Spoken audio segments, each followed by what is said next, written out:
Hola, buenos días.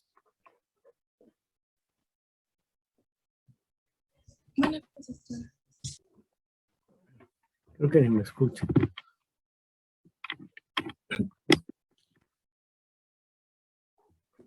Sí, se escucha, Doc. ¿Ya? ¿Me escuchan? Sí, Doc. Bueno, ya también se ve la presentación. También. Muy bien. Gracias. Bueno, jóvenes, vamos a comenzar. Bueno, en primer lugar, quería ver si ya se había conectado Fernanda. ¿Fernanda qué? Fernanda Medina.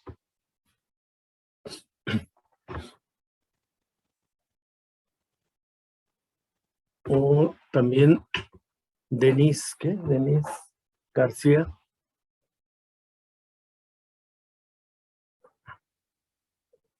Bueno, creo que todavía no se conectan. La razón por hacer este llamado es porque ayer ellas hicieron dos preguntas y quería contestarles porque me quedé con dudas sobre la pregunta y otra sobre la información que me estaba pidiendo. Entonces, pero ninguna de las dos ha llegado y esta sería la parte de la respuesta. Entonces vamos a esperar a que lleguen, ¿sí? Para contestar sus preguntas. Pero mientras, pues vamos también avanzando. Entonces vamos a continuar con lo que comenzamos el día de ayer, con el tema de ciclo estral en los animales domésticos. Entonces vamos a continuar. Y a ver, ya les había comentado el día de ayer, estos son los puntos que tenemos que desarrollar en esta clase y en la siguiente. Entonces, esto ya lo habíamos comentado, igual ya habíamos hecho el comentario de cuál es el material que pueden utilizar ustedes para consulta. Ahí empezamos, ¿verdad? Empezamos a ver el ciclo estral. Para ello, empezamos por definir en qué consiste este evento, ¿no? Si recuerdan ustedes que dimos una definición en la cual señalamos que el ciclo estral comprende una serie de cambios que ocurren periódicamente en el aparato reproductor y en la conducta de la hembra, que van a culminar esos cambios con la manifestación del celo. Ese celo se va a acompañar de ovulación y obviamente con la liberación del ovocito. Esta fue una definición y después empezamos a ver, ¿verdad? Básicamente, cuáles son los principales eventos que ocurren en el ovario durante el ciclo estral. Y yo les comentaba que estos eventos los podemos resumir de la siguiente manera. Durante el ciclo estral va a ocurrir, ¿sí?, el desarrollo folicular. Normalmente durante todo el ciclo estral, sí, hay desarrollo folicular. Pero en la etapa previa al estro, ¿sí?, ocurre el desarrollo folicular final, ¿sí? O sea, aquellos folículos que han alcanzado un tamaño notable son los que van a entrar a un proceso de maduración para que pueda ocurrir la ovulación. Y no nada más esto, sino que este proceso de maduración va a provocar a su vez, ¿sí?, la maduración de la célula sexual, que se acuerdan estaba en un estado de reposo, ¿verdad? dentro de su primera meiosis. Y gracias a esto se va a poder activar y va a poder continuar con su desarrollo el ovocito. Otro de los eventos importantes que va a ocurrir con el desarrollo folicular es la secreción de estrógeno. Estos estrógenos, como ya les indiqué, son las hormonas, ¿sí?, que van a ser responsables de hacer o llevar a cabo toda una serie de cambios en el aparato reproductor. Cambios que básicamente están enfocados a preparar el aparato reproductor para que pueda ocurrir la concepción de manera exitosa. Otro de los eventos fundamentales durante el ciclo estral, sin duda, es una vez que ocurre el desarrollo folicular final, pues obviamente va a ser el de la ovulación. Y bueno, pues esto sería, por decirlo así, la parte culminante de los eventos que ocurren en el ovario durante el ciclo estral. Después de que ocurre la ovulación, se va a desarrollar un cuerpo lúteo, ¿sí?, por cada uno de los folículos que liberaron una célula sexual, ¿sí? Y esto va a marcar diferencias entre especies que las conocemos como tasa de ovulación. Por ejemplo, en la vaca, pues normalmente se libera una sola célula sexual y por lo tanto, nada más se forma un cuerpo lúteo. Pero en una cerda, pues esto no ocurre de esta manera. Se libera, no sé, en ese momento, vamos a decir, de 12 a 15 células sexuales y por lo tanto en el ovario se van a formar de 12 a 15 cuerpos lúteos. Entonces va a haber una diferencia muy marcada entre especies, ¿verdad? Y entonces cada folículo que libera una célula sexual va a desarrollar un cuerpo lúteo. El cuerpo lúteo, ya les comenté, es un órgano endocrino transitorio porque esta estructura, ¿verdad?, el cuerpo lúteo, es la estructura que se va a encargar de secretar progesterona, otro esteroide. Y este esteroide va a preparar al aparato reproductor para que pueda mantener una gestación. Entonces, estos eventos llevan una secuencia lógica, ¿verdad? Y finalmente, si no hubo concepción, ¿verdad? Sí, porque no se le dio servicio a la hembra o porque el servicio fue fallido y no hubo concepción,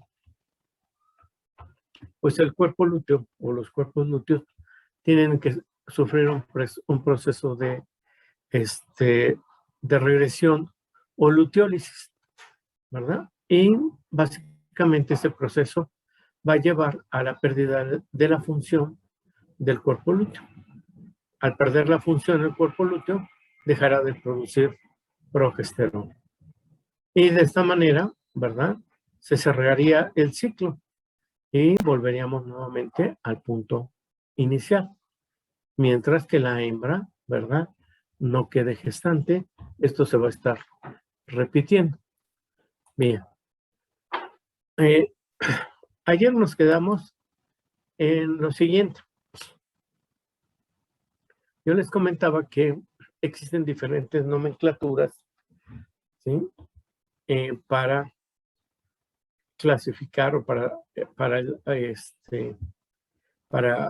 clasificar las diferentes etapas del ciclo estral.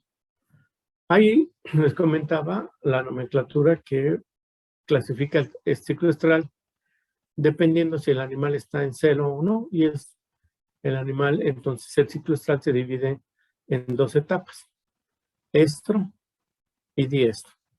Esta nomenclatura casi no la utilizamos, ya se los comenté. La nomenclatura que normalmente utilizamos en medicina veterinaria es la nomenclatura que hace referencia a las diferentes etapas del ciclo estral. Y les comentaba que la nomenclatura más antiguo que se desarrolló a partir de las etapas del ciclo estral de un roedor, es esta nomenclatura que divide al ciclo estral en 4 etapas, llamadas proestro, estro, metaestro y diestro. Y también les hacía mención que hay una nomenclatura mucho más sencilla, una nomenclatura que nada más utiliza 2 etapas, la etapa de fase folicular y la fase lútea. Y es sencillo, porque la fase folicular va a englobar a su vez al proestro y al estro, mientras que la fase lútea va a englobar al metaestro y al diestro. Bien, entonces empezamos por desarrollar, estamos en esto, viendo en qué consiste la fase folicular del ciclo estral. Entonces, yo les presenté esta información donde vamos a empezar a desarrollar, ¿sí?,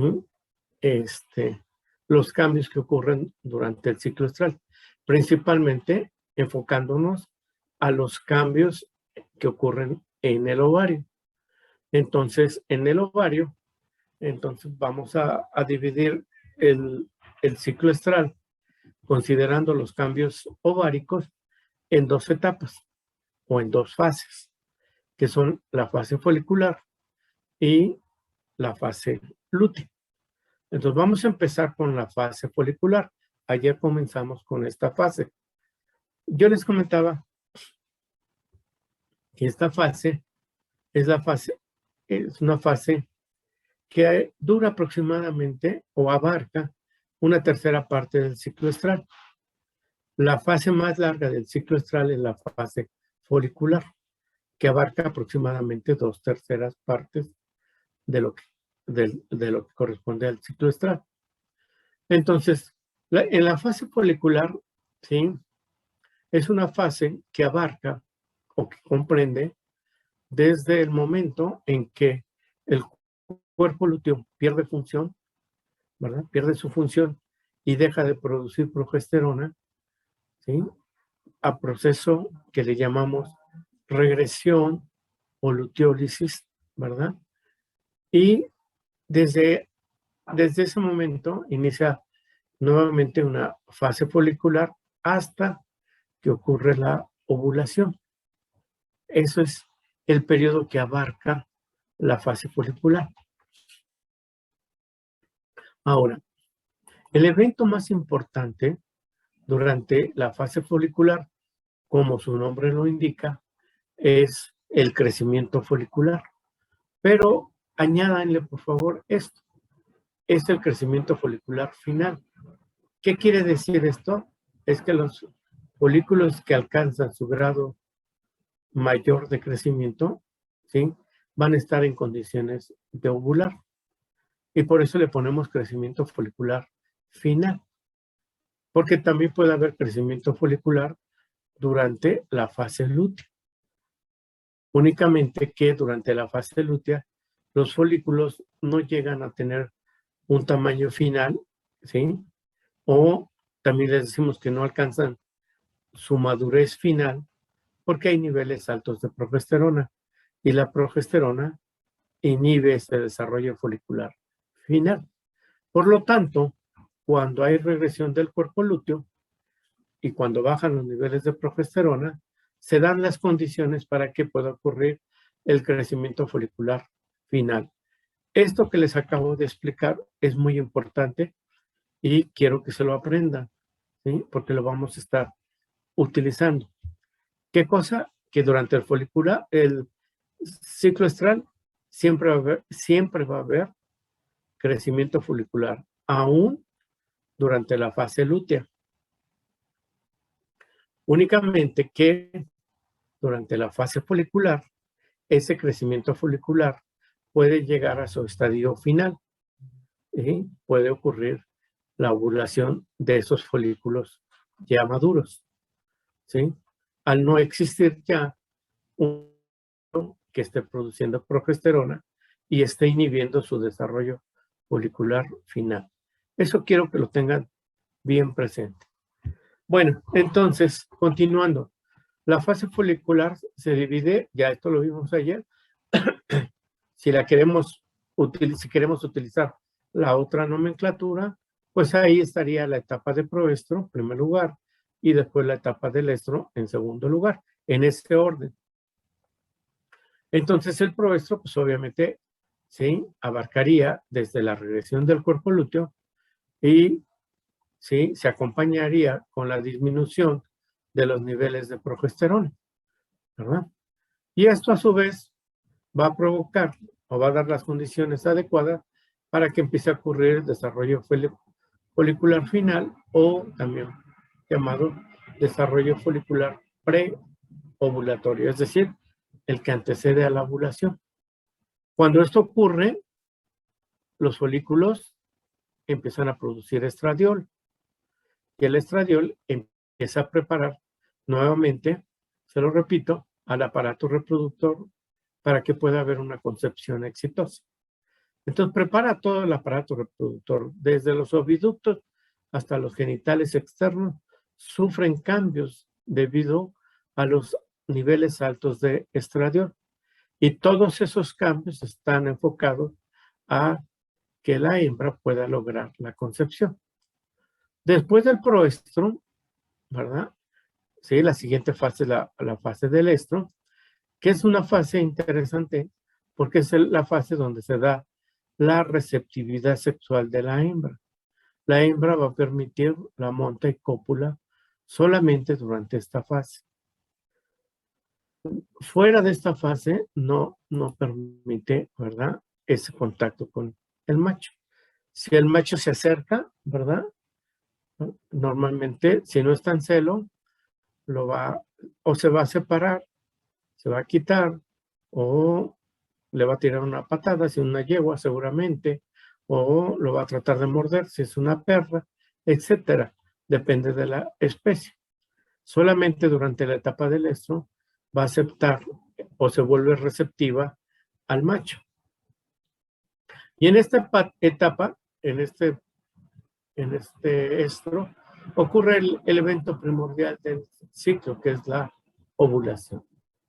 Entonces, el estro marca, ¿sí?, va a marcar esta etapa de estro, ¿sí? El inicio del estro marca también el inicio del ciclo estral y se le considera como el día 0 o el día 1 del ciclo estral. O sea, el ciclo estral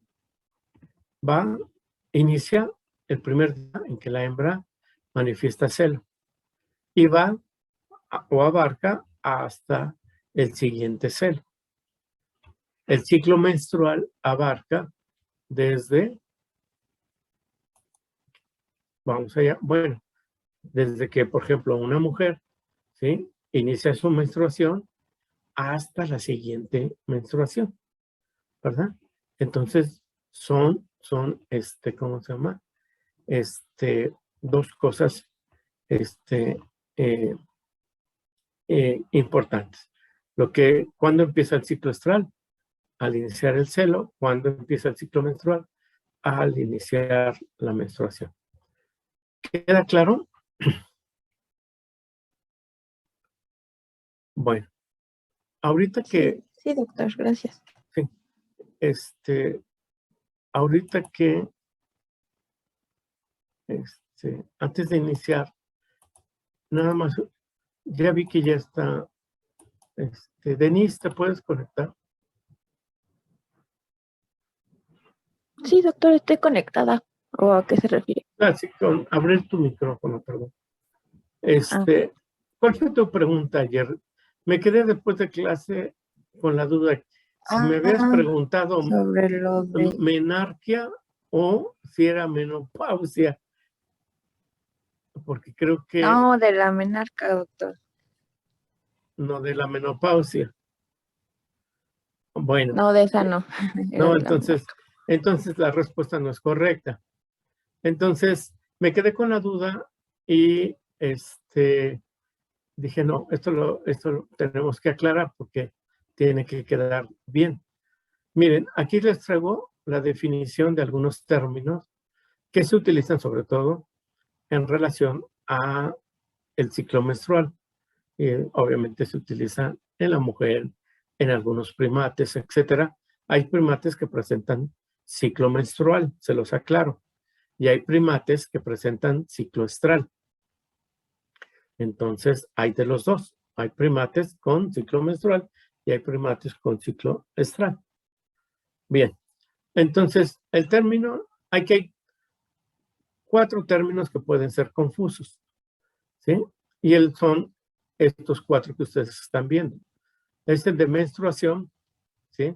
Cuando hablamos de menstruación, ¿sí? Por ejemplo, el inicio del ciclo menstrual, ¿sí? Inicia con, pues, esto, con este evento. La menstruación, recuerden ustedes que es una descarga periódica, por eso es lo que marca el inicio del ciclo menstrual. ¿De qué? De sangre y tejido uterino, ¿sí? Vamos a ver después que durante el ciclo menstrual hay un proceso donde el endometrio va a sufrir un proceso de degeneración y renovación. Y esto pues va a exponer, cuando está sucediendo, a capilares que están debajo del endometrio, ¿sí? Los expone y empieza a haber flujo de sangre.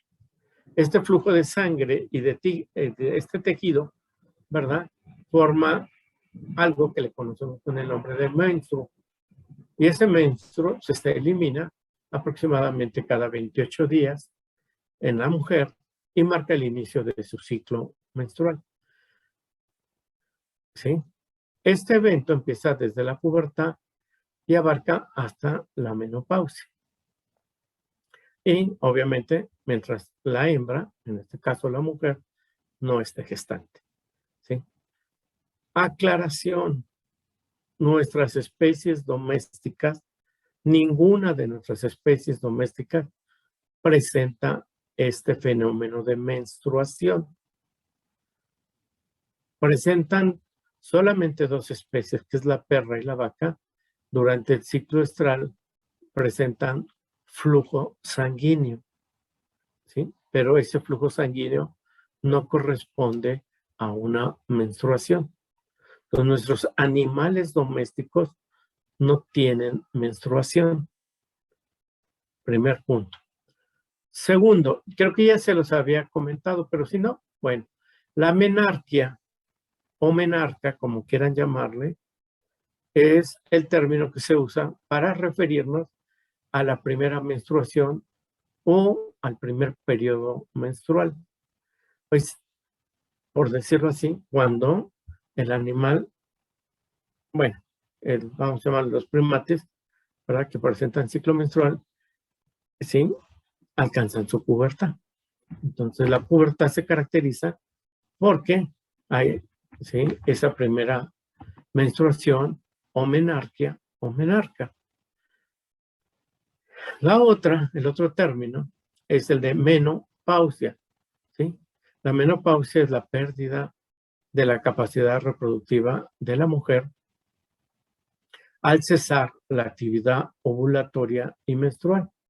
Entonces, durante la menopausia, ¿sí?, ya se pierde, ¿sí?, esta capacidad, ¿no?, de poder ovular y de poder estar presentando cíclicamente una menstruación.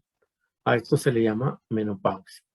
Otro término que suele confundir es el de amenorrea. Amenorrea es cuando cesa, cuando el animal, bueno, el primate, pues, ¿sí?, es la ausencia de menstruación. En el caso de la mujer, se dice que hay un estado de amenorrea cuando no ha experimentado su primera menarquia o cuando no ha logrado su primera regla, también le llaman, ¿sí? Como también en aquellas mujeres que ya no menstruan, ¿sí?, o deja de menstruar durante un periodo, o está menstruando, ¿sí?, y de momento deja de menstruar, ¿sí?, por un periodo largo, por alguna causa, por alguna patología, ¿sí? Entonces, la ausencia de menstruación se llama amenorrea. Bien. Entonces, en nuestros primates, y contestando la pregunta de Denise, no hay menstruación, ¿sí? Si no hay menstruación, pues tampoco, ¿sí? Hay un momento que le podamos definir como menarquia o menarca, ¿sí? Entonces no hay, ¿sí? Solamente en 2 especies, lo vamos a ver hoy, hay flujo de sangre, pero no corresponde a una menstruación, ¿sí? Bien. ¿Queda claro, Denise? Sí, doctor, gracias. ¿Sí? ¿Esa era tu pregunta? Algo así. Ujú, sí, Pero pero era ya me quedó claro. pero era menarca, ¿verdad? Bueno, Ujú. gracias, Denise. ¿Está por ahí Fernanda? Fernanda, Sí, aquí estoy. Fernanda, Ajá. Fernanda Medina. Sí, aquí Ah, estoy. bueno, tú también tenías una duda. Si quieres, corta tu micrófono porque da mucho ruido. Tu pregunta, bueno, nada más. ¿Es sobre esta diapositiva? Sí, la de Di- sí era sobre esa, pero creo que ya me quedó claro. Es que el problema era que había visto que en el libro venía como que las que nacían en otoño, pues, o sea, su pubertad llega a los 10, 12 meses, y en los de Estas, primavera es 5 o 6 meses, ¿no? Pero decía que sí, era más corta la de otoño, o sea, como que sentí que estaba al revés, o no sé si lo entendí mal o lo leí mal, pero venía así como que, a ver, sí, Fernanda, mira, te lo explico nada más que corta tu micrófono, no sé, hay mucho ruido. La época de nacimiento, ¿verdad? Puede afectar la edad de la pubertad. Entonces utilicé este cuadro para explicarles que en los animales que presentan estacionalidad reproductiva, como puede ser la oveja, la cabra, la yegua, el momento en que nacen puede afectar el inicio de la pubertad. Entonces les presentaba este trabajo del doctor Foster, ¿verdad? Acá está, en el cual él hizo un comparativo, comparó qué tanto tiempo les llevaba a alcanzar la pubertad a las ovejas cuando nacían en la parte del otoño, ¿verdad? ¿Sí? Más o menos en esta parte del otoño, ¿sí? Y lo comparaba con las ovejas que nacían, ¿sí? O que parían, o las crías más bien, que parían, que se parían durante la primavera. Y notó que cuando nacían en el otoño, tardaban en alcanzar la pubertad más tiempo, entre 10 y 12 meses, que cuando nacían en la parte de la primavera. Entonces, en igualdad de raza, en igualdad de lugar, de crianza, etcétera, todo era igual, nada más variaba la época de nacimiento. Entonces, lo que ellos encontraron básicamente es que cuando nacían en otoño, ¿sí? Al alcanzar los 5 o 6 meses de edad, ¿sí? Se encontraban, ¿verdad? Ese en un periodo donde normalmente las ovejas están en anesto. Y por lo tanto, no podían empezar a ciclar, no podían iniciar su pubertad. Hasta que pasara este periodo, ¿sí? Empezaban a ciclar, aproximadamente entre los 10 y 12 meses de edad. Y además observaron que pues ya estaban más grandecitas y que cuando empezaban a ciclar, ¿sí? Lo hacían en forma muy sincronizada, ¿sí? El 100% de las crías, ¿verdad? De las corderas, empezaban a ciclar en un periodo de 17 días. Esto es algo muy bonito porque en 17 días todas estaban ya ciclando. En el caso de las que nacían en primavera, alcanzaban la pubertad más rápido, ¿verdad?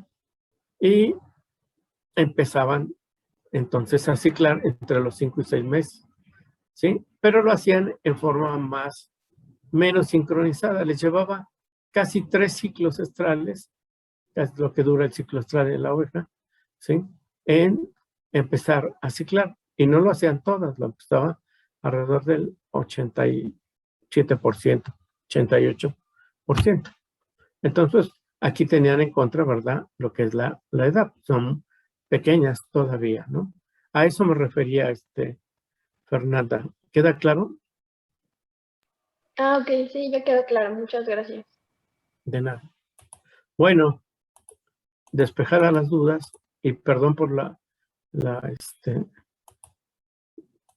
por la interrupción, pues, ¿cómo se llama? Vamos a continuar. Entonces, que quede claro, ¿no? Ya quedó claro. Nuestras especies domésticas no presentan un proceso como tal de menstruación. ¿Sí? Muy bien. Entonces, continuando. Entonces, estamos ubicados en la fase folicular. Y entonces les estoy diciendo que durante la fase folicular, el principal evento es que el folículo puede alcanzar su estadio máximo de desarrollo, necesario para que pueda ocurrir la ovulación. Entonces, vamos viendo este proceso, que ya lo empezamos a ver, incluso creo que tienen ahí una tarea pendiente sobre foliculogénesis. Entonces, ese proceso de desarrollo folicular es un proceso que le llamamos foliculogénesis, el desarrollo de un folículo. Y la tarea, pues, consiste en que ustedes vayan ilustrando este proceso, ¿verdad? Y yo les comenté hace algunas semanas que todo empieza a partir de los folículos, el crecimiento, la foliculogénesis a partir de los folículos primordiales. ¿Se acuerdan que los folículos primordiales, verdad, son los folículos que tienen menos desarrollo? Nada más tienen una capa de células foliculares y dentro está la célula sexual. Y la célula sexual, ¿se acuerdan que está, sí, ya como un ovocito primario? Pero está quieto ahí. Todavía no termina su primera meiosis. Está interrumpido y no la va a continuar hasta que este folículo empiece su desarrollo. Cuando los folículos se activan, ¿verdad? De hecho, se empiezan a activar desde las etapas prenatales, pero algunos de ellos empiezan a crecer, pero la mayoría sufre atresia, porque no están dadas las condiciones adecuadas para continuar su desarrollo. Normalmente empiezan, cuando se desarrollan, ¿verdad? Uno se da cuenta porque el ovocito empieza a crecer, se hace más grande, y las células que lo rodean, las células foliculares, se hacen cúbicas, ya no son planas, son cúbicas. Y esas células ya no se llaman células foliculares, se llaman células de la granulosa. Y rodeándolos vamos a encontrar unas células, células intersticiales, que después les vamos a llamar células de la teca. Y eso nos indica que el folículo ya se activó. Si ya se activó, ya no se llama folículo primordial, ya se llama folículo primario. Ese folículo primario va a seguir creciendo, las células de la granulosa se van a multiplicar y va a dar origen a una estructura más compleja, con mayor número de capas, que se llama folículo secundario, que ya tiene más capas, sobre todo de la granulosa. Si ese folículo sigue creciendo, empieza a formar un antro, una cavidad, y ya no se le llama folículo secundario, sino le llama folículo terciario o antral. ¿Sí? Entonces, este es el proceso de la foliculogénesis. ¿Queda claro, jóvenes y jóvenes? Que no, que es ridículo, pero queda claro, compañeros. Sí, doctor. ¿Sí? Yo quiero que quede claro, sí que se los aclaro, porque lo que vamos a ver es muy importante. Ay, doctor, usted siempre dice lo mismo. Pues sí, esto es bien importante lo que vamos a ver. Entonces, nuestro proceso de foliculogénesis es el proceso de desarrollo de los folículos a partir del folículo primario hasta un folículo terciario o antral. Ahora, présteme atención todos, por favor. ¿Sí? Por favor, porque esto aquí se me pierde normalmente. ¿Sí? Ahora, Vamos a tomar el folículo terciario, aquí está, lo iluminé en color morado, porque el folículo terciario tiene, cuando llegan a formar ya el antro, ¿verdad? Pueden, sí, continuar su desarrollo. Y todo esto que está dentro de este cuadro se refiere a folículos terciarios, ¿sí? Todo esto es de folículos terciarios. Ahora, los folículos terciarios, cuando adquieren el antro, ¿verdad? ¿Sí? Se vuelven, de aquí de primordial a terciario, no necesitan de gonadotropinas, no necesitan de FSH y LH para crecer. Pero cuando llegan al estadio de folículo terciario, si quieren seguir desarrollándose, van a necesitar de estas gonadotropinas. De lo contrario, cesan su desarrollo y entran en un proceso de atresia. Ahora, vamos a tomar muchos folículos de estos terciarios y los vamos a poner aquí. Este es un pool o grupo de folículos terciarios. ¿Me van siguiendo? ¿Sí? Bueno. Entonces, estos folículos terciarios van a continuar su desarrollo. Y dependiendo del grado de desarrollo que vayan alcanzando, se les va a ir clasificando como folículos terciarios pequeños, medianos, hasta todos son terciarios. Folículos terciarios pequeños, medianos o grandes. Todos son folículos terciarios. Los folículos pequeños requieren para su crecimiento de las dos gonadotropinas, de FSH y LH. Si no las encuentra en la cantidad que las requiere, se vuelven muy exigentes. Si no hay la cantidad adecuada de FSH y LH, entran en un proceso de atresia. Si la hay, siguen creciendo y se vuelven folículos grandes. El folículo mediano. ¿Sí? El folículo mediano, si quiere seguir creciendo, requiere principalmente de FSH. ¿Cómo se llama la FSH? Hormona folículo estimulante. ¿Qué estimula? Promueve el desarrollo folicular. Si la hay, va a continuar su desarrollo. Si no la encuentra en la cantidad que la requiere, sufre atresia. Si la encontró, pues entonces va a formar un folículo grande. El folículo grande requiere ahora de LH, ¿sí? Para que pueda lograr su maduración final, ¿verdad? Aquí es donde encontraríamos, ¿sí? Entonces, si quiere llegar a su etapa final, requiere de LH. A este proceso le llaman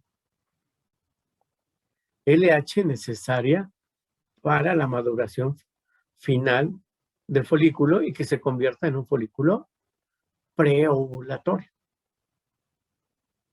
¿Sí? Ahora,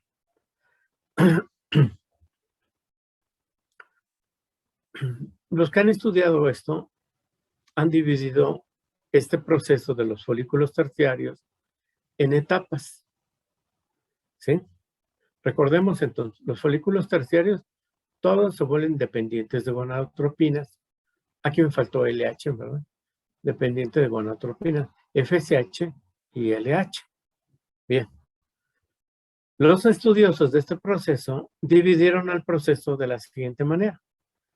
A esta primera etapa, de donde se reclutan estos folículos que están en este estadio de desarrollo, se le llaman etapa precisamente así, de reclutamiento.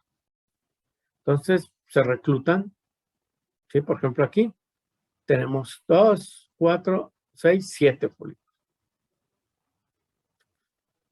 Los folículos entonces pueden continuar de este grupo, su crecimiento, los que encuentren las condiciones adecuadas, y los que no van a sufrir atresia. Entonces, esta primera etapa se llama etapa de reclutamiento. Después van a pasar por una segunda etapa que se llama de selección. O sea, los folículos medianos, ¿sí?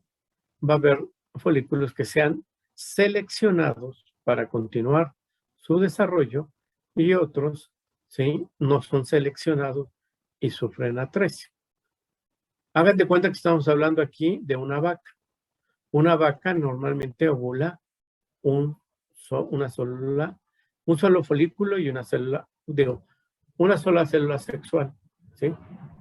Entonces tiene una tasa ovulatoria cercana a 1.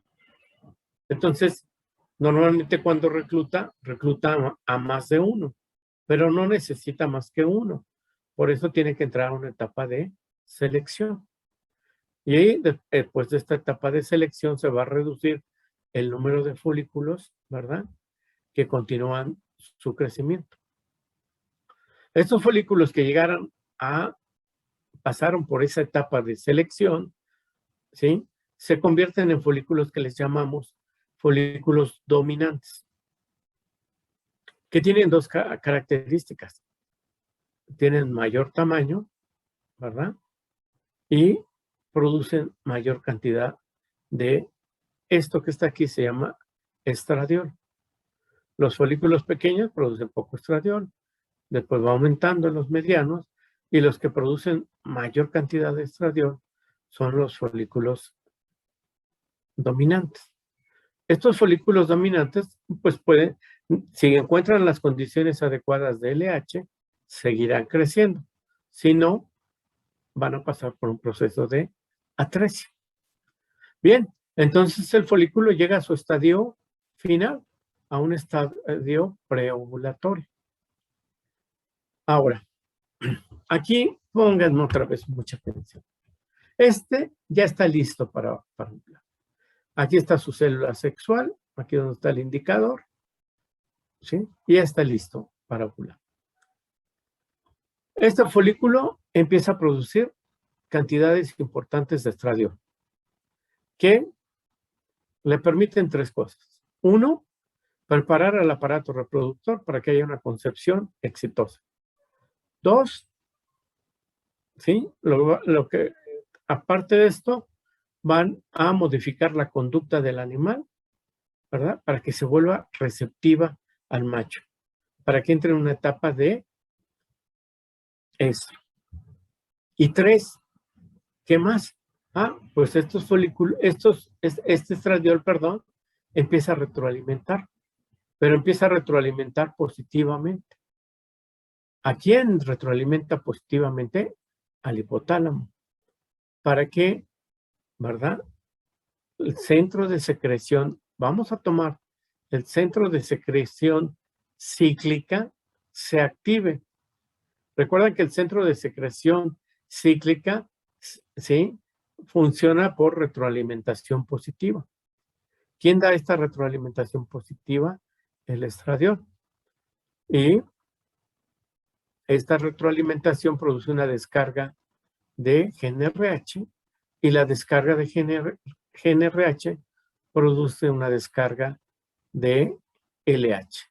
A esta descarga se llama descarga preovulatoria de LH.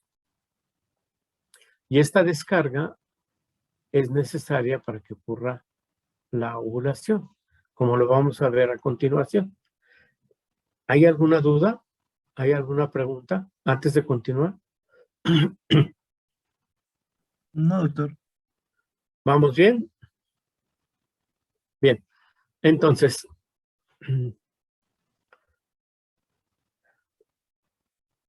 este proceso, repito, ocurre en los folículos terciarios, los que ya alcanzaron un antro y que para su crecimiento van a depender de gonadotropina, de FSH y de LH. Aquí tienen que añadirle LH. Bien. Ahora, a este proceso de crecimiento de los folículos terciarios, este proceso de reclutamiento, selección y dominancia, se le conoce como oleada folicular. ¿Sí? Oleada folicular. No me la confundan con foliculogénesis.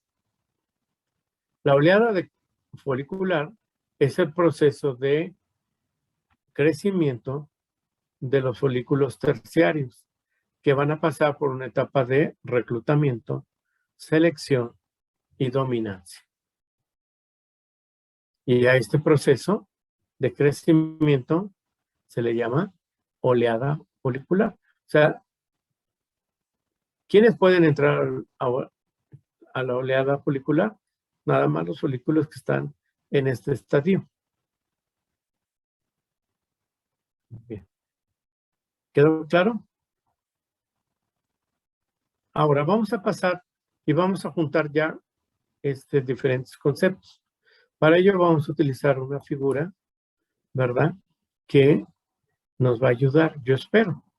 Aquí tenemos una figura que representa el ciclo estral de 21 días, 22, ¿sí? De una vaca. El ciclo estral de una vaca dura aproximadamente 21 días. Un poquito, en algunas un poquito más o un poquito menos, ¿verdad? Pero el promedio dura 21 días.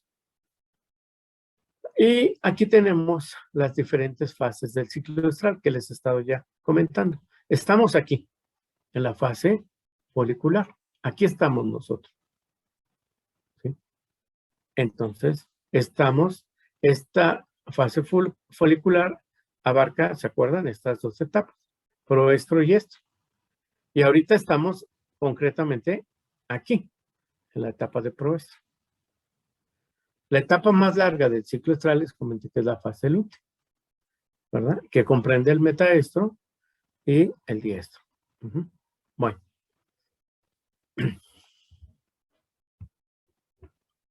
Ahora, ¿qué más tenemos en este componente? Bueno, pues tenemos que hay una línea amarilla que nos marca los niveles de progesterona durante el ciclo estral. Vamos viendo que durante la etapa lútea, ¿sí? Este es un cuerpo lúteo que produce progesterona, pues durante la fase lútea se empiezan a incrementar los niveles de progesterona, se mantienen hasta que ocurre la luteólisis. Y con ello, ¿verdad? El inicio del proestro. ¿Y qué pasa con los niveles de progesterona? Caen. ¿Por qué? Porque este cuerpo lúteo pierde función. Bien, es lo que estamos viendo. Y aquí el momento que ocurre la luteólisis. Ahora vamos a centrarnos en estas tres figuras. ¿Qué representa cada figura? Representa una oleada de crecimiento folicular. Entonces, una vaca aquí en esta figura, ¿cuántas oleadas de crecimiento folicular habría? Ah, pues aquí hay una, doctor. Acá hay otra, la segunda, y acá hay otra. Habría 1, 2, 3 oleadas. Bien. En cada oleada ocurren ¿qué? Los tres procesos que hemos, ¿sí? Reclutamiento, selección y dominancia. Y aquí aparece una A que corresponde a la 13. En cualquier momento puede. En acá, a la 13. Pero acá, después de que se hizo dominante, no ocurrió. En este sí, se hizo dominante y ocurre la ovulación. Pero en la primera oleada no ocurrió la ovulación, ni en la segunda. ¿Verdad? ¿Y por qué no ocurrió si llegó hasta este estadio? No ocurre porque hay niveles altos de progesterona. Los niveles altos de progesterona, esto es muy importante, ¿sí? Inhiben la secreción de LH. Entonces baja la frecuencia de secreción de LH. Cuando baja la frecuencia de secreción de LH, ¿sí? El folículo ya no encuentra las condiciones adecuadas para seguir creciendo. no puede madurar. Aquí dice la LH necesaria para la maduración folicular final. Si baja, este folículo no puede seguir creciendo. Si no puede seguir creciendo, sufre A13. Entonces, ¿cuál es el que va a seguir creciendo y ovular? Aquel folículo que se hace dominante y aquel folículo que cuando se hace dominante encuentra baja cantidad de progesterona. ¿Sí? Esto es lo que está ocurriendo en el ciclo estral. Casi todas nuestras especies presentan oleadas foliculares durante el ciclo estral. ¿Sí? Por eso también, antes de pasar a lo siguiente, por eso también ya ven que durante el ciclo estral, ¿sí?, va a haber oleadas de crecimiento folicular durante todo, inclusive durante la fase lútea. Pero en la fase folicular va a ocurrir que la oleada folicular que va a llevar al folículo hasta la ovulación, porque ya no hay progesterona, ya no hay esta hormona que inhibe el desarrollo folicular. Todas las especies, excepto dos, presentan ondas. También la van a encontrar como ondas, pero yo creo que lo más apropiado es una oleada de crecimiento folicular. Todas tienen oleadas. Mire, por ejemplo, la vaca normalmente tiene 2 o 3, como en este caso. La oveja y la cabra llegan a tener hasta 4, ¿verdad? Es más dinámico esto. La yegua puede tener 1 o 2 oleadas durante el ciclo estral, aquí durante esto. La gata de 2 o 3 oleadas, ¿verdad? Hay 2 especies que no presentan oleadas como tal, o que no se han descrito, como en el caso de la cerda, ¿verdad? Y esto lo vamos a ver después. Y en el caso de la perra, esto también lo vamos a ver después. No hay oleadas de crecimiento folicular por una razón. Si ustedes recuerdan, tienen nada más un ciclo estral al año. A veces llegan a tener 2. Excepcionalmente llegan a 3, pero no. La mayoría nada más tiene un ciclo estral. Entonces, no piensan ustedes que sería un desperdicio durante todo el año estar en esta dinámica si solamente una vez al año va a ovular. Bueno, esa es una pregunta. Bien, entonces, esta es la dinámica que está ocurriendo durante la fase folicular. Aquí estamos nosotros. Ahora vamos a desplazarnos a este momento, ¿verdad? Y el momento es el de la ovulación. ¿Qué debería de estar aquí adentro? En la vaca es correcto que esté aquí. Después también les explico por qué, ¿verdad? En un momento les explico por qué. Bien, entonces vamos a pasar a esta parte. Entonces, para que ocurra bueno, antes de pasar a esta parte, ¿alguna duda? No, doctor. Bueno, gracias, Fari. Si tienen dudas, con todo gusto, porque esto tiene que quedar muy bien, porque si no, después no van a entender cómo funcionan los tratamientos, ¿sí? Se los van a aprender, ¿verdad? Como se los puede aprender cualquier encargado de un establo, de un rancho, etcétera. Ponle esto hoy, mañana le aplicas esto y la vaca ya sale en calor, ¿sí? O un técnico, lo hace muy bien. Pero ustedes van a llegar un poquito más allá, que son los licenciados en esto. Entonces, deben de saber si aplican algo que es lo que va a provocar. Entonces, para ello, necesitan conocer bien, en este caso, la dinámica del ciclo estral. Bueno, entonces vámonos aquí, vamos hasta aquí ya. Agarramos esta oleada en esta vaca, ¿verdad? Está pronta, ya va a salir en calor en 1 o 2 días y ya pasó esto. Se reclutaron los folículos, ya pasaron el proceso de selección y ya hay un folículo dominante. 1 nada más. ¿Para qué hacernos bolas con tantos? ¿Verdad? Entonces, Normalmente, lo que va a ocurrir cuando hay un folículo dominante es que hay una gran producción de estrógenos, como se los acabo de decir. Y esos estrógenos, ya otra vez, tienen 3 funciones. Preparan al aparato reproductor para una posible concepción. Segundo, ¿qué cosa? Modifican la conducta de los animales. Y la vaca, en este caso, o la hembra que ustedes quieran, ¿sí? Va a entrar en calor. Inicia el celo. Aquí. El inicio del celo lo marcamos normalmente en vacas, ¿sí? El momento de inicio, cuando la vaca se deja montar por otra vaca, si son vacas lecheras, ¿verdad? Si es ganado que está en pastoreo, pues cuando se deja montar o por otra vaca o por el macho, se quedan quietecitos.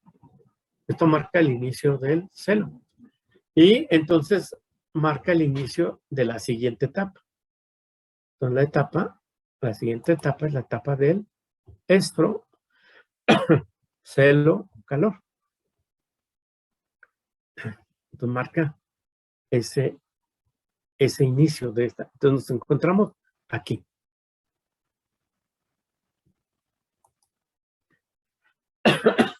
Perdón, voy a tomar agua. Me emociono tanto que...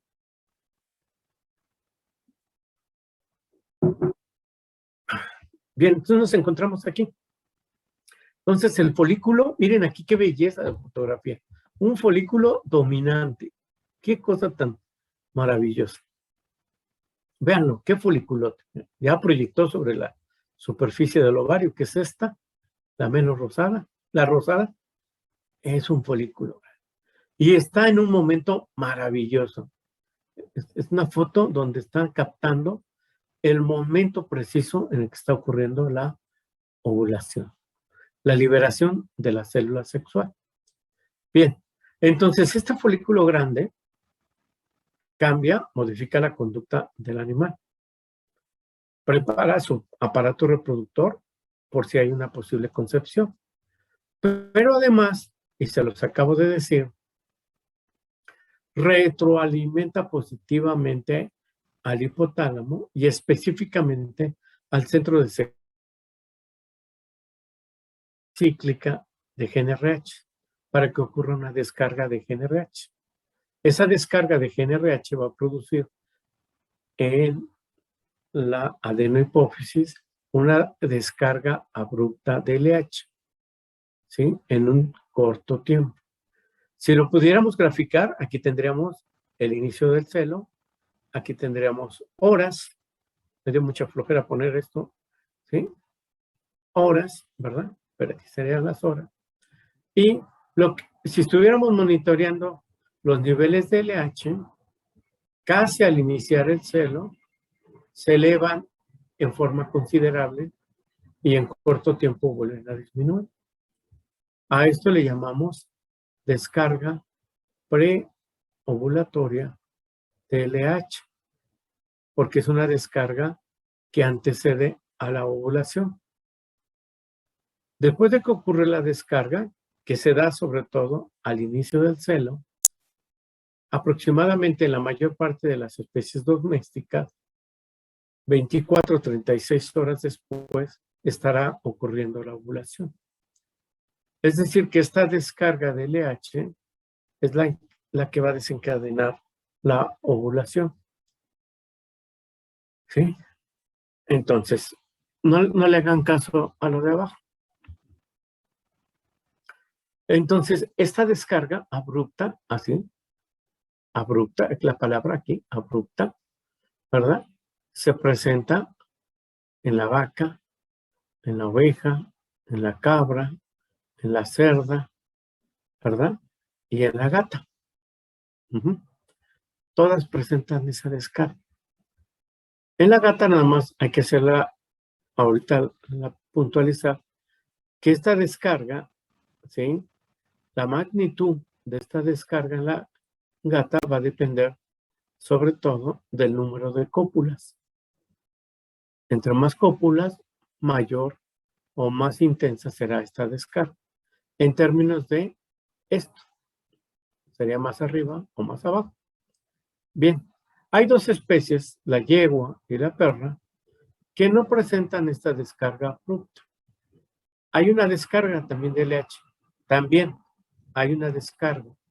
¿Sí? No nos confundamos.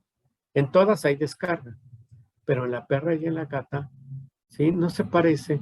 Si la graficáramos sería diferente, sería como esto. Estaríamos hablando de una descarga también de LH, pero sería una descarga, podríamos llamarle persistente. Dura más, no es tan abrupta y a tan corto tiempo. ¿Sí? Y obviamente esto va a retrasar el momento que ocurra la ovulación. Por ejemplo, en la yegua, la ovulación ocurre de 24 a 72 horas, o en la perra puede ser tan lento, ¿verdad? El proceso, que puede ocurrir 40 a 60 horas después de que ocurrió la descarga de LH. Entonces vean ustedes por qué es importante la descarga. Porque es la que va a provocar horas después la ovulación. ¿Sí? Lo mismo ocurre durante el ciclo menstrual, pero la descarga se presenta, ¿sí? En este caso es al inicio del celo, y en el ciclo menstrual se presenta aproximadamente a la mitad del ciclo menstrual. Bien, espero que vayamos en el mismo autobús, ¿sí? Pero si hay preguntas, me interrumpen, ¿sí? Doctor, ¿puede repetir lo del ciclo menstrual? Lo último que dijo, por favor. ¿Ciclo qué? Perdón, es que no entiendo la pregunta. Lo del ciclo menstrual. Que la ovulación en el ciclo menstrual ocurre a la mitad del ciclo. Esto es lo que dije. Bien. Entonces, vamos a ver. O sea, soy muy, en este sentido, muy insistente porque una de las cosas que solemos hacer para regular la actividad reproductiva de los animales es inducir la ovulación. Entonces, ahora ya podemos inferir que para inducir la ovulación necesito aplicarle al animal, ¿sí?, algún fármaco que puede ser GnRH, LH, algún fármaco que simule esta descarga, ¿verdad? Para que pueda ocurrir la ovulación. Entonces, los fármacos que se aplican, ¿sí?, básicamente es GnRH, ¿verdad? LH no la encontramos en el mercado como tal, pero sí encontramos HCG. Entonces se pueden utilizar para simular esta descarga e inducir la ovulación. Ahora, vean, aquí están las fotos, ¿no? Estas son muy bonitas, estas fotos. Aquí está el folículo. Vean, este es el ovario y este es el folículo. ¿Sí? Y ahí van viendo cómo va ocurriendo, ¿sí? En el folículo, primero la formación de esto. Este es un área especializada que le llama estigma, ¿verdad? Por donde va a salir el líquido folicular y va a salir un paquete de células, y en el paquete va a ir la célula sexual. Es maravillosa esta fotografía, maravillosa. ¿Sí? Bueno, este proceso lo va entonces se va a inducir por la descarga de GnRH y DLH. Entonces aquí hay una pequeña gráfica donde está indicando, no se ve muy bien, pero que la descarga de LH va a provocar horas después la ovulación. ¿Sí? Aquí es descarga preovulatoria de LH. ¿Qué pasa? Pasan dos cosas importantes. Primero, es que después de la descarga de LH, las células de la granulosa, la unión de las células de la granulosa, se empieza a hacer más frágil y se empiezan a separar, ¿verdad? Y se empiezan a separar las células de la granulosa, sobre todo de la célula sexual, del ovocito. Recuerda que el ovocito está como ovocito primario. Después de que se produce la descarga, viene uno de los eventos más importantes, ¿verdad? Y es que después de la descarga, con todo este proceso, el ovocito reinicia su primera división meiótica y la completa. Entonces, ¿qué va a suceder? Lo que va a suceder es que libera el primer corpúsculo polar y se forma un ovocito secundario. Aquí no está esta parte. Secundario, ¿sí? Va a continuar, va a entrar en su primera etapa, en su segunda meiosis, en la parte de profase, pasa a la metafase e interrumpe nuevamente la meiosis. Pero ya es un ovocito secundario. No la va a continuar esa segunda meiosis a menos de que ocurra la fertilización. Esto ya lo vimos, ¿sí? Hace una semana. Pero ahorita lo importante es que la reactivación de la primera meiosis es causada por la descarga preovulatoria de LH. Esta es una bonita pregunta de examen, ¿verdad? ¿Qué es lo que produce esto? Bien, ahora, la descarga de LH va a provocar que aumente el flujo sanguíneo al ovario y principalmente al folículo dominante. Entonces no me van a dejar estas fotos mentir. Este es el ovario y vean el folículo y vean el flujo sanguíneo del ovario y del folículo. Entonces aumenta el flujo sanguíneo al ovario, pero principalmente al folículo dominante. Y empieza a haber una edematización del folículo dominante. A la vez hay liberación de prostaglandina, hay liberación de prostaglandina E, ¿sí? Que participa en este proceso de aumento del flujo sanguíneo, edematización, pero también hay la liberación de prostaglandina F. Y la prostaglandina F empieza a provocar la contracción de del músculo liso del ovario, ¿sí? Y entonces aumenta la presión folicular, la cual ya ha aumentado por el edema. Entonces esto, ¿sí? Ustedes pueden ver la foto como se ve la estructura tensa, pues. Perdón. La prostaglandina provoca la liberación de enzimas, ¿verdad? Que van a suavizar la pared, van a formar un stick. Vean que el proceso de ovulación no es algo así como que estalla el folículo, no. No, todo lleva un orden. Se forma una apertura por donde va a salir el líquido folicular, las células de la granulosa y el ovocito, ¿verdad? Y en esto, también en este momento va a ocurrir entonces un cambio en la producción, ¿verdad? De hormonas. El folículo estaba produciendo ¿qué? Estradiol. Y empieza entonces, después de que empiezan a elevarse los niveles, empieza a haber mayor frecuencia de secreción de LH.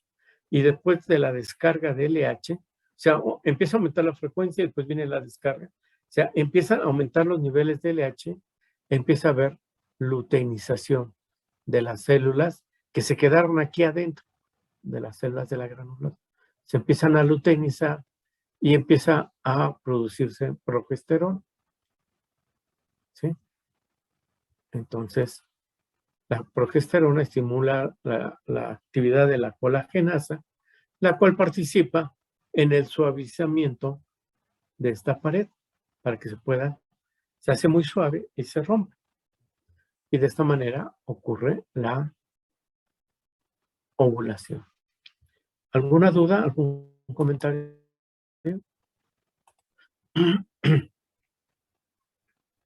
Bueno, parece que no, parece que vamos bien. Ya el próximo miércoles veremos qué también entendieron. Yo espero que muy bien. Bien, entonces, vamos a continuar.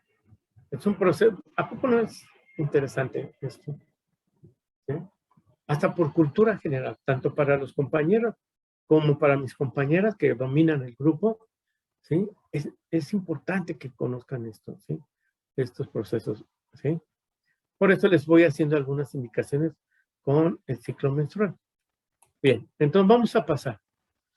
Hay en nuestras especies domésticas y no, hay dos tipos de ovulación, ¿sí?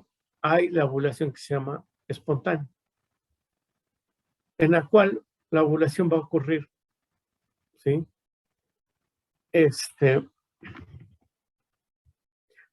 Como un hecho, sin más, per se va a ocurrir la ovulación. Y hay otro que es la ovulación inducida. La ovulación inducida no ocurre a menos que ocurra la cópula, como en el caso de la gata, de la coneja, pues ya aprovechando el cuadro, del bisón, el min, los camélidos, tienen ovulación inducida. ¿Qué induce la ovulación? Ahora se darán cuenta. Pues cuando hay ovulación inducida, ¿sí? Se induce ¿qué? Con la cópula induce la descarga de LH. Por eso decíamos que a mayor número de cópulas en la gata, ¿sí? La magnitud de la descarga va a ser mucho mayor. Hay otras, entonces, nuestras especies, sobre todo las que nos interesan, tienen así, casi en automático ovulación espontánea, haya o no ha habido cópula, ¿verdad? Los rumiantes, la cerda, la yegua, la perra. Aquí una aclaración para que no se me confundan. Entonces, les aclaro, en los roedores hay ovulación espontánea, haya o no ocurrido la cópula.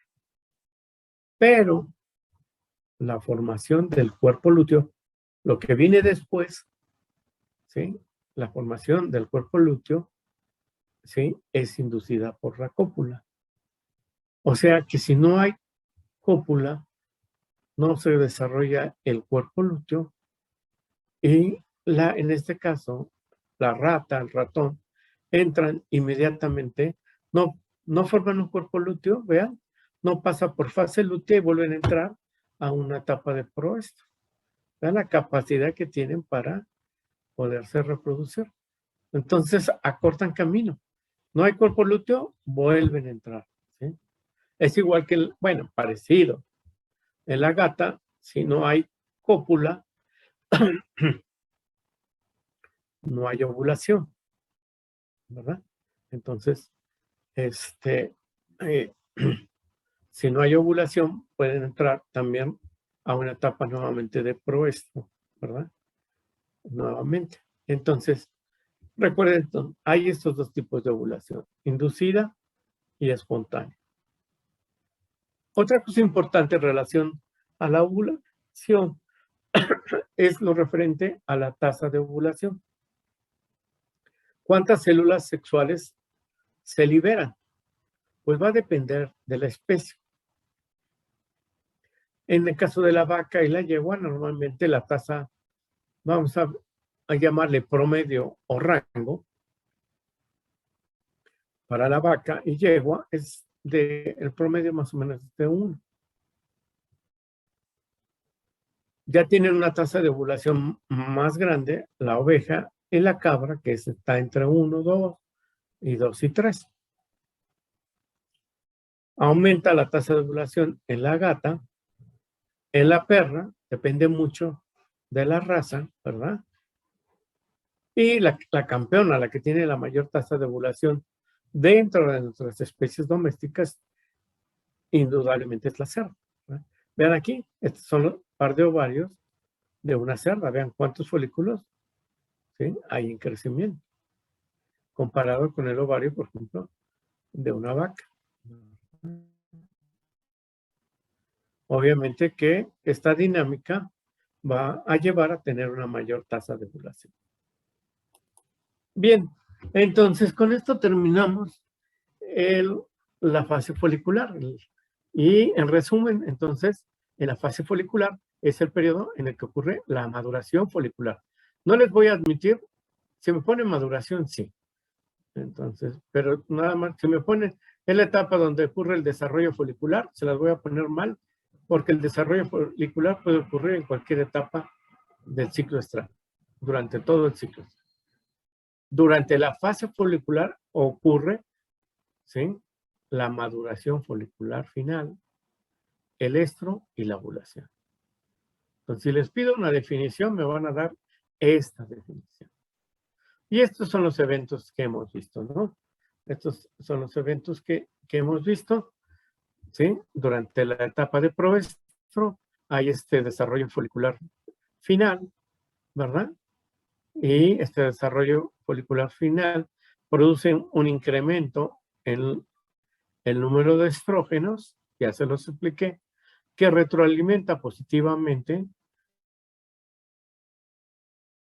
y específicamente al centro de secreción cíclico de GnRH, para que se produzca una descarga de GnRH que a su vez produce una descarga preovulatoria de LH que va a provocar la ovulación.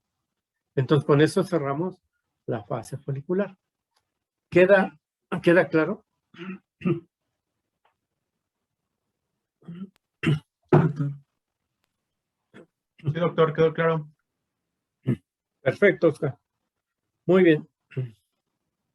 Bueno, vamos a pasar al siguiente punto. El siguiente punto, pues, es la fase folicular. Perdón, ¿ya ven? La fase lútea. ¿Sí? Entonces, en la fase lútea, la estructura que vamos a encontrar en el ovario es un cuerpo lúteo, ¿verdad? En desarrollo, o un cuerpo lúteo como este, plenamente funcional, o un cuerpo lúteo que pierde su función en regresión. Entonces, la fase lútea abarca el periodo desde la formación del cuerpo lúteo hasta la regresión del mismo, entendiendo por regresión la pérdida de su funcionalidad, ¿sí? Y si lo queremos ver en términos de la antigua o de la otra nomenclatura, abarcaría la etapa de metaestro y diestro. Y esto es muy sencillo. La etapa de metaestro es el periodo después de la ovulación, cuando el folículo se empieza a transformar en un cuerpo lúteo. Entonces, es el periodo de formación de un cuerpo lúteo. Y la etapa del diestro es la etapa donde ya hay un cuerpo lúteo como este, plenamente funcional, capaz de producir progesterona a niveles mayores a 1 nanogramo por mililitro. Ya les expliqué esto también de los nanogramos, ¿sí?, en las concentraciones. Ahora, ahí abajo, aquí abajo, dice, y se vuelve a repetir, durante la fase lútea ocurren oleadas de crecimiento folicular, pero el nivel elevado de progesterona no permite la maduración ni la descarga de LH ni la ovulación. Entonces, durante la fase lútea no hay, apúntenlo, durante la fase lútea no hay maduración folicular final. Hay crecimiento folicular, pero no hay maduración folicular final. No hay descarga de LH y no hay ovulación. Excepto en una especie que después vamos a ver. ¿Queda claro, jóvenes? Itzel Torres, Diana, tengo 2 Dianas. ¿Todo bien? No tengo a Todo nadie. claro. Sí, doctor. No tengo. Muy bien, gracias. ¿No se me han dormido? Como está el día así medio nublado, No, doctor, aquí estamos. medio frío, Sí, están no, a lo doctor. mejor en casa, a lo mejor ya están hasta cabeceando. No, doc, acá No, andamos. bueno, espero que no. Bien, entonces vamos a esta etapa. Esta es más sencilla. Bueno, más sencilla.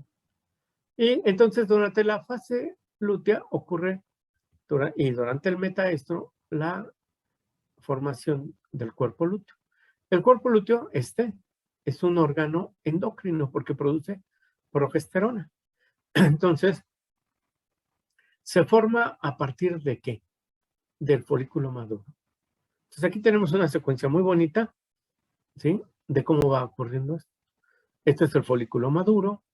Cuando madura se proyecta sobre la superficie del ovario y por eso se ven así. Y en las vacas los podemos palpar.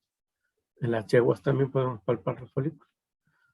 Bien, después de que ocurre la ovulación, pues cuando ocurre la ovulación sale el líquido folicular, ya lo vieron, ¿sí? Y se va a la célula sexual acompañada con las células de la granulosa y una zona pelúcida. Después vamos a hablar de esto.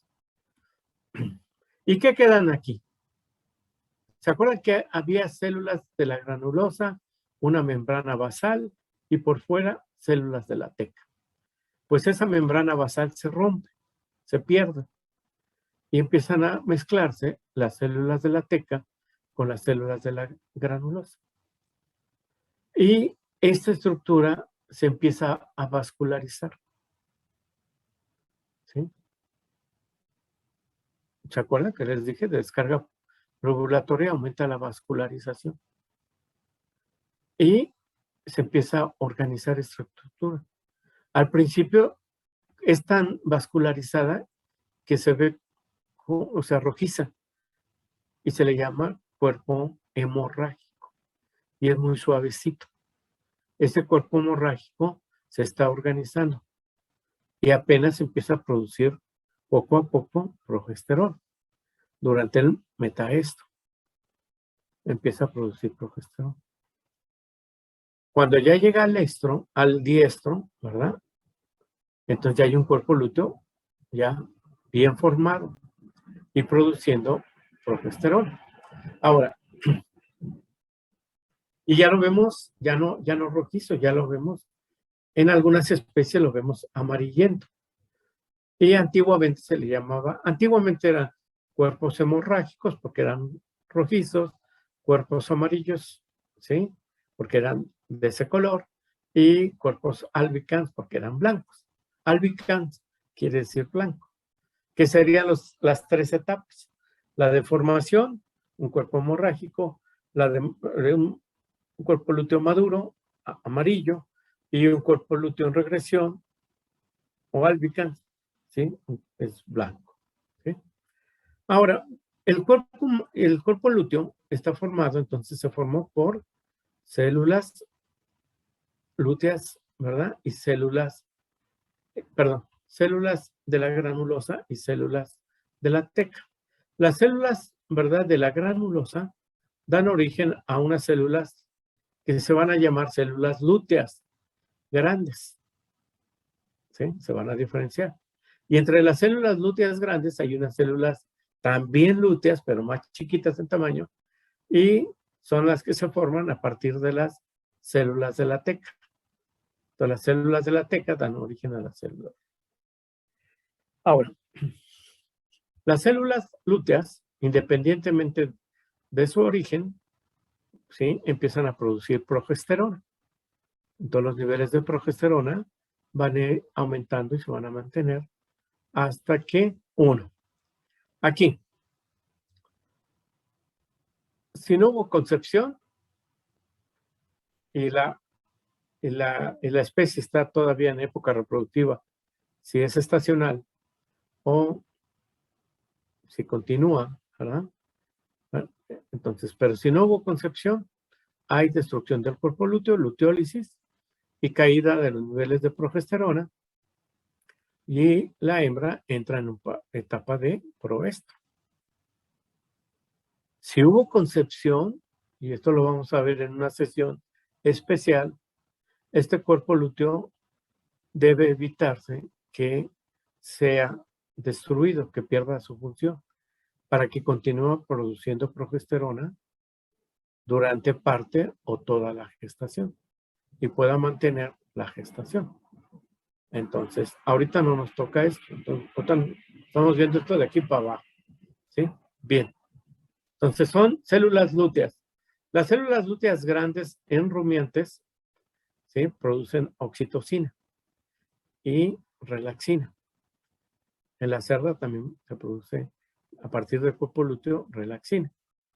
¿Sí? Entonces, nada más para que lo tengan ahí presente. Entonces, aquí tendríamos, miren lo que está pasando. Ya es parte del cuadro que ya les enseñé. La fase folicular, ¿verdad? La producción de la activación del centro de control tónico, la producción de GnRH, DLH y FSH, que van a promover la actividad ovárica, hasta el punto, ¿verdad? En la parte en la fase folicular, de que el folículo pueda crecer, pueda madurar, pueda producir gran cantidad de estrógeno, retroalimente positivamente, ¿verdad? Al centro de secreción cíclica, se produzca la descarga de GnRH, de LH y ocurra la ovulación. Entonces, después de la ovulación, lo que va a suceder es que, ¿verdad? Va a haber un cuerpo lúteo y la progesterona va a retroalimentar. Aquí, miren, me salió muy mal, pero después lo cambiamos en forma negativa.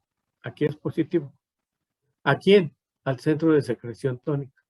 Este nada más se retroalimenta positivamente, este negativamente. Si la progesterona retroalimenta negativamente, va a bajar la secreción de GnRH. Va a ser diferente que en la fase folicular.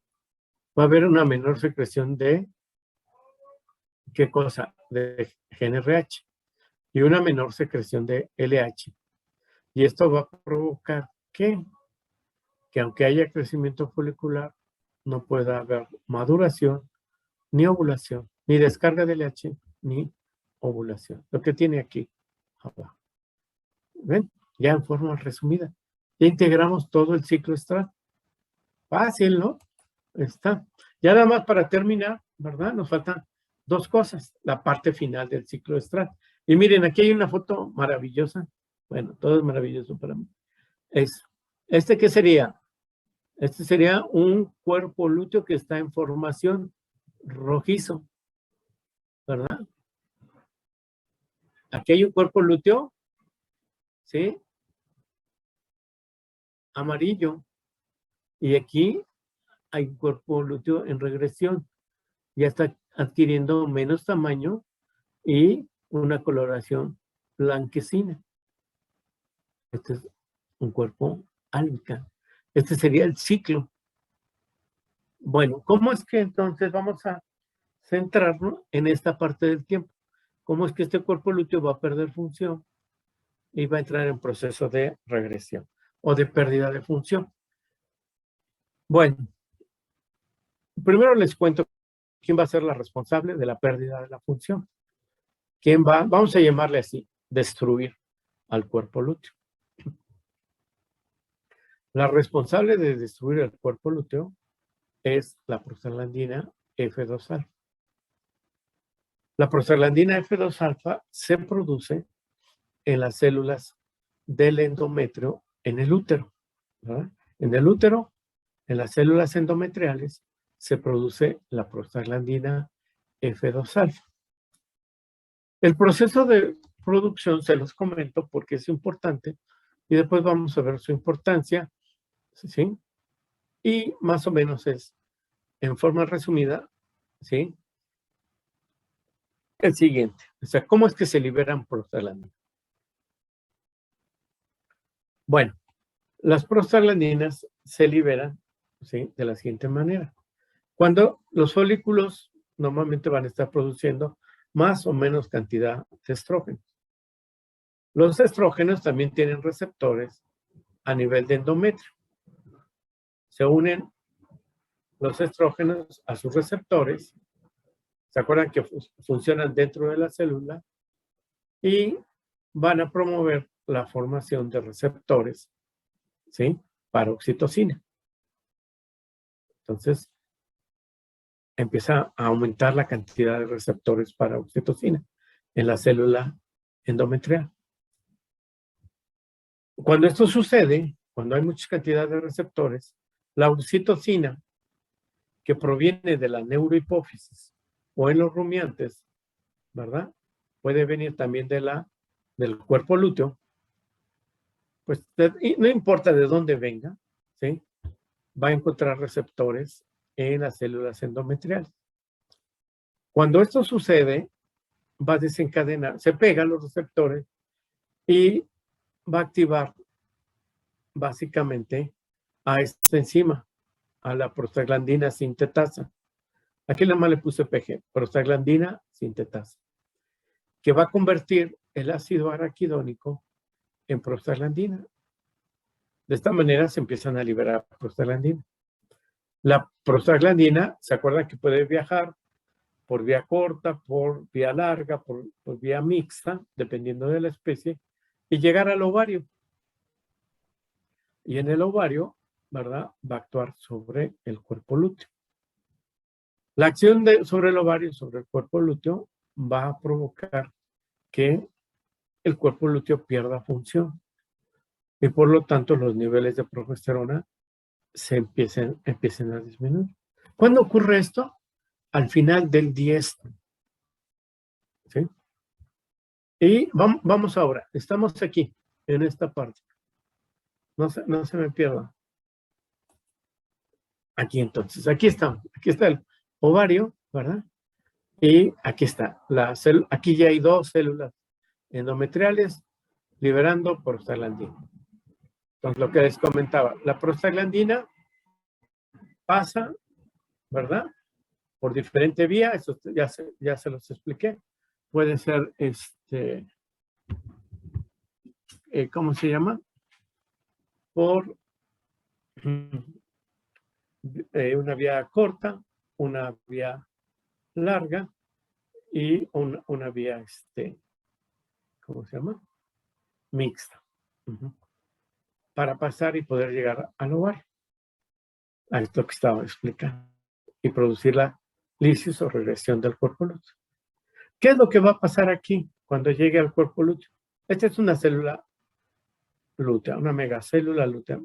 No le puse nombre, pero la prostaglandina se une al receptor y va a desencadenar, ¿sí?, por un lado, que haya mayor flujo de calcio dentro de la célula lútea y empieza todo un mecanismo de apoptosis, ¿verdad? Y también va a alterar la conversión de colesterol a progesterona, la va a interferir, entonces va a empezar a producir menos progesterona. Este mecanismo es un mecanismo que le conocemos como mecanismo luteolítico. ¿Está presente en todas las especies? Pues sí, en la vaca, en la oveja, en la cabra, en la cerda, en la yegua, pero hay dos especies donde no se cumple como tal. Primero, en la gata no se ha descrito aún un mecanismo como el que les estoy explicando. Y en la perra, ¿verdad?, no hay un mecanismo, el mecanismo luteolítico no es como el que les estoy explicando. Es un mecanismo local a este nivel. Autócrino, ¿se acuerdan? De la regulación autócrina, regulación parácrina, en las células lúteas que producen prostaglandina. Entonces es un mecanismo también luteolítico, pero aparentemente no llega todo este mecanismo, sino que es un mecanismo local. Después lo vamos a ver, ¿verdad? Esto en la perra y en la gata, y cuáles son sus implicaciones de orden práctico. Bien. Bien, pues miren, estamos aterrizando con puntualidad, ¿sí? Entonces, ¿alguna pregunta? ¿Alguna duda? Tenemos tiempo. Ahora sí metí el acelerador. Tenemos tiempo. ¿Le han entendido bien? Doctor, ¿Qué? ¿Quién me habla? yo, Oscar. Oscar. Entonces, solamente el mecanismo luteolítico ocurre cuando no se da la concepción, ¿verdad? Sí, Oscar, cuando no hay concepción, puede haber apareamiento sin concepción, ¿verdad? O sea, Ok, que no sí. ocurra la concepción. O de plano no hubo apareamiento, pues no hay concepción, no hay espermatozoides voladores que lleguen y provoquen eso. Aunque, ¿sí? Cuando no hay concepción, se tiene que, te lo voy a cambiar, al revés. Más bien, cuando hay concepción, ¿verdad? El embrión o los embriones tienen que enviar una señal a la parte materna para indicarle que ahí están y que la parte materna desencadene un mecanismo para rescatar el cuerpo lúteo y evita el mecanismo de destrucción del cuerpo lúteo. ¿Queda claro, Oscar? Sí, Doc. Ok. Al revés. Entonces, si hay concepción, si llega a haber concepción, el embrión o los embriones tienen que avisarle a la parte materna que ahí están, para que la parte materna desencadene un mecanismo. ¿Cómo le vamos a llamar? Es un mecanismo antiluteolítico. Un mecanismo para evitar la destrucción del cuerpo lúteo. Hay que evitarla porque el cuerpo lúteo es necesario para poder mantener la gestación. La progesterona es necesaria para poder mantener la gestación. Entonces, una de dos. Si esa señal no llega a tiempo, ¿verdad? ¿Sí? Y no hay reconocimiento de gestación, la parte materna desencadena este mecanismo luteolítico. Si llega la señal a tiempo estamos hablando de ciclos estrales de, en promedio 21 días.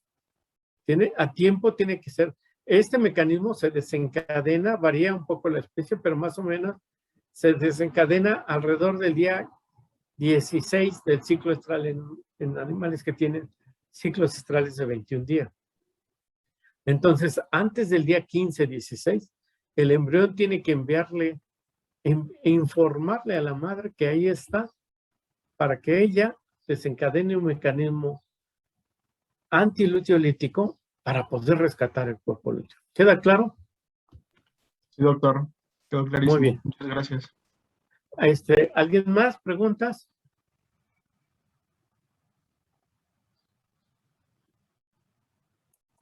Bueno, ya dejé de compartir. ¿Y cuántos quedamos? Quedamos un poquito. 11, 12, 13. Bueno, les comunico. Déjenme verlo también.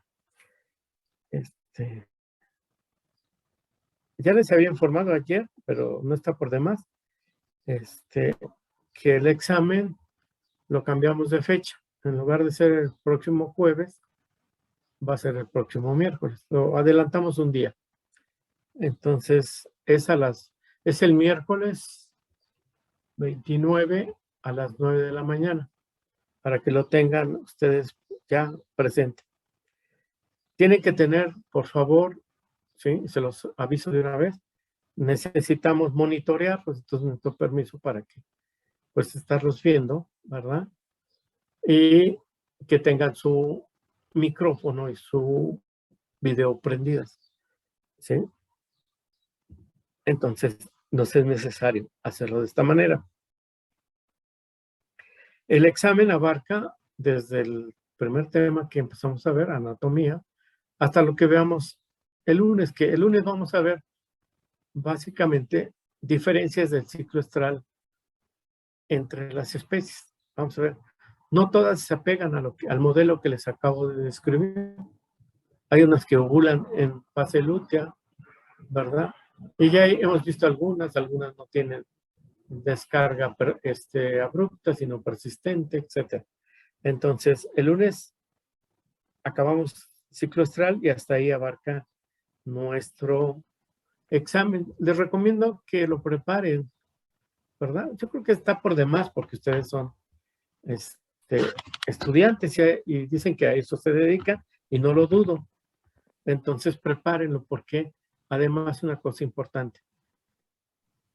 Ese examen corresponde tiene un valor porcentual del 25%.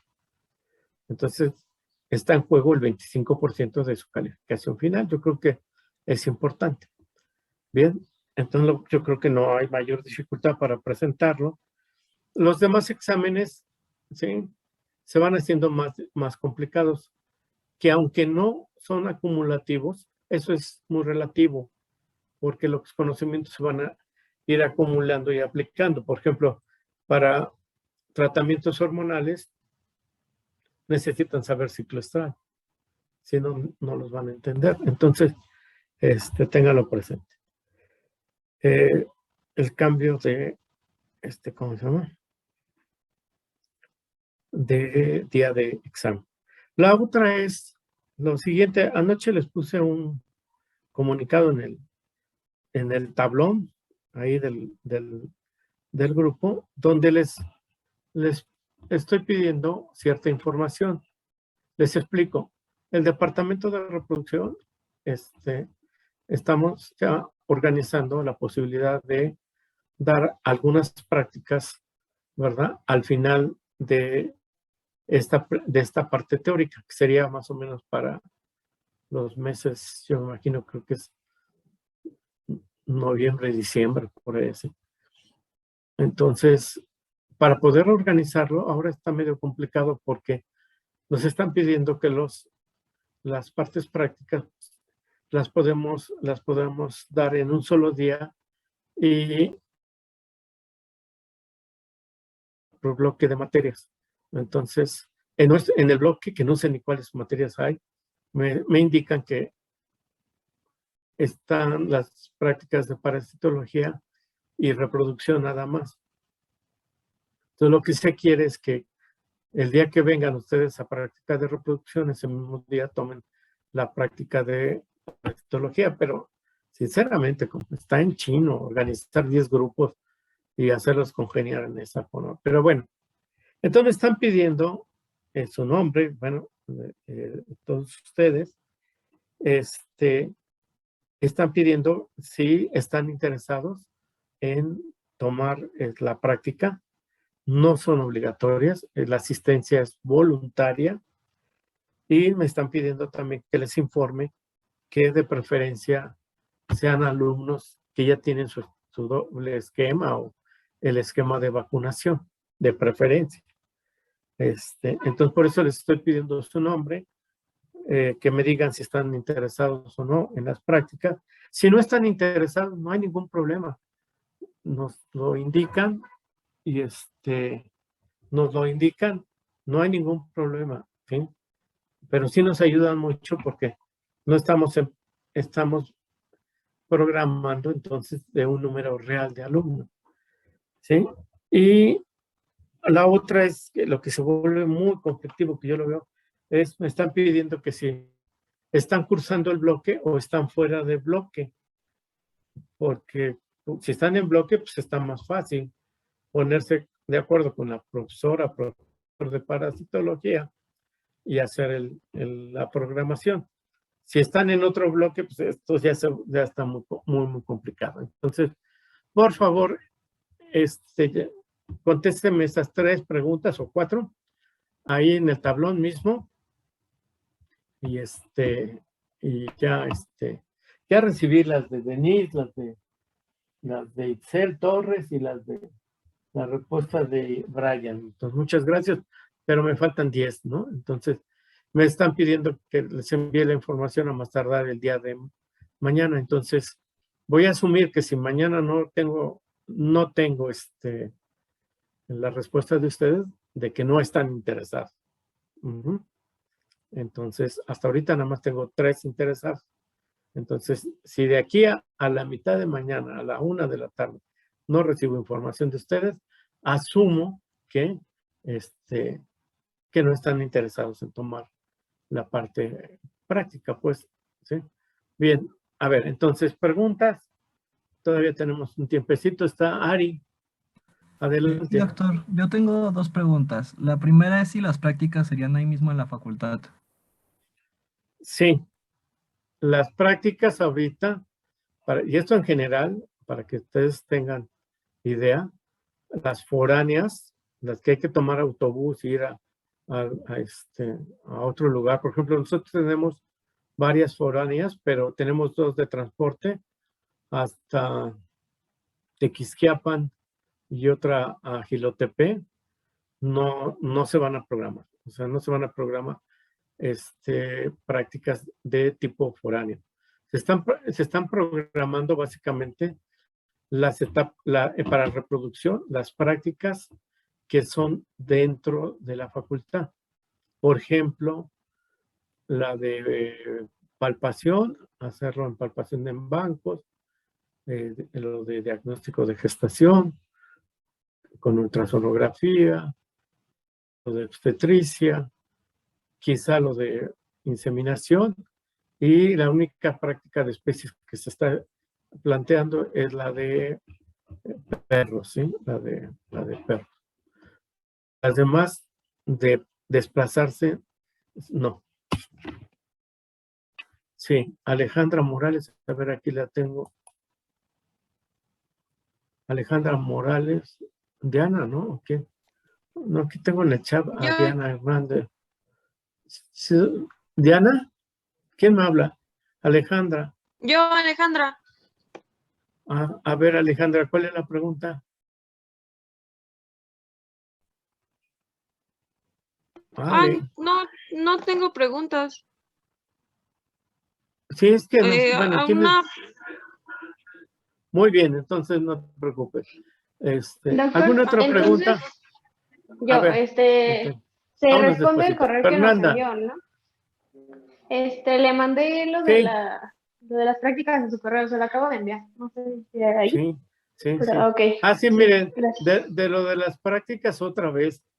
A mí me llega, cuando están entregando las prácticas. Lo que veo es que siguen entregándolas fuera de tiempo. Únicamente tienen un lapso mayor para entrega las 3 alumnas nuevas, Fernanda, Alejandra y no sé, una que nunca ha venido, ni Perla. Tienen hasta la próxima semana para entregar todas las prácticas. ¿Sí? Entonces, por favor, vayan entregándolas. Entonces, tenían al día de ayer para entregar, no me acuerdo, es que se me olvidan las tareas, ¿sí? Pero bueno, entréganlas con tiempo, por favor. ¿Alguien más? ¿Alguna pregunta más? Sí, yo, doctor, otra vez. Sí, ¿Otra vez, Ari? sí, sí, sí. Bueno, Eh, venga. bueno, es más como, ¿qué cree usted? Si las prácticas se mantendrían en las fechas tentativas que ya nos había platicado, si las pondrían antes o cuál sería la propuesta. Miren, la propuesta, no se las incluí yo, porque es un lío hasta entenderlas, ¿no? La propuesta del departamento es que las prácticas iniciaran el día 2 de diciembre y está planeado una práctica, mire, a partir del día 2 de diciembre hasta, pues sería todo diciembre, ¿sí? Hasta que entremos a vacaciones. Y están planeadas la práctica 1 de anatomía, palpación y ultrasonografía, práctica 2, manejo de gametos, práctica 3, caninos y maniobras obstétricas, o sea, son 4, porque es caninos y maniobras obstétricas.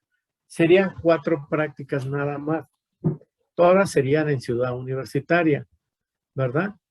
Y aquí tenemos una gran ventaja. Aquí nos están pidiendo que dividamos el grupo, porque son grupos grandes, de 40, en tres secciones, ¿no? La A, la B y la C.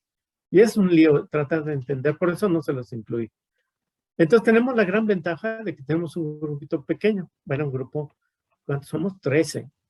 Entonces nos podemos organizar en un solo minigrupo o en 2 para que sean 6 y 6. Depende de cuántos, por eso necesitamos saber cuántos están interesados. Porque si nada más están interesados 3, fabuloso, ¿sí? Fabuloso. Somos los 3, damos la práctica de corridito y se acabaron los minigrupos y damos mucho mejor. la práctica, ¿no? Entonces, porque cuando son 40 hay que dividirlos casi en 3 minigrupos, que son casi de 13. Entonces tenemos esa gran ventaja. Entonces, por eso necesitamos esa información. ¿Sí? Ari. Sí, doctor, gracias. Bueno, ¿alguna otra duda? ¿Alguna otra pregunta? Denise. Yo tengo una duda respecto al Excel. examen, profe. Sí, adelante. ¿En qué plataforma va a ser?